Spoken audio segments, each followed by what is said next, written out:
ကျွန်တော်တို့နေ့စဉ်ဘဝမှာအောင်မြင်ဖို့အတွက်ပညာရည်ချင်းနဲ့နည်းပညာစွမ်းရည်တွေဖြစ်တဲ့ hard skill တွေကတကားတစ်ခုကိုဖွင့်ပေးနိုင်ပါတယ်။ဒါပေမဲ့အဲ့ဒီတကားတွေကိုဝင်သွားပြီးတဲ့နောက်ရေရှည်ရပ်တည်နိုင်ဖို့နဲ့လူချစ်လူခင်ပေါ်များဖို့ကတော့ soft skill ပေါ်မှာပဲလုံးဝမူတည်နေပါတယ်။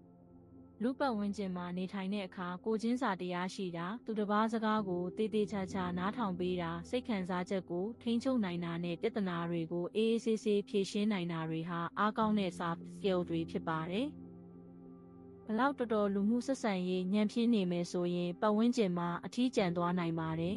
။လုပ်ငန်းခွင်မှာပဲဖြစ်ဖြစ်မိသားစုထဲမှာပဲဖြစ်ဖြစ် soft skill ကောင်းတဲ့သူတွေဟာအဖွဲ့အစည်းကိုဦးဆောင်နိုင်ကြတယ်ပဋိပက္ခတွေကိုပြေလည်စေတယ်ပြီးတော့လူတိုင်းရဲ့ယုံကြည်မှုကိုရရှိတတ်ကြပါတယ်။ဒါကြောင့်မို့လို့ soft skill ဆိုတာအိုဆောင်အရေးချင်းမဟုတ်ပါဘူး။မရှိမဖြစ်လိုအပ်တဲ့အဓိကအရေးချင်းဖြစ်ပါတယ်။ပညာရဲ့ပိုင်းဆိုင်ရာတော်ဖို့အတွက်စာအုပ်တွေဖတ်ရတယ်လို့ပဲ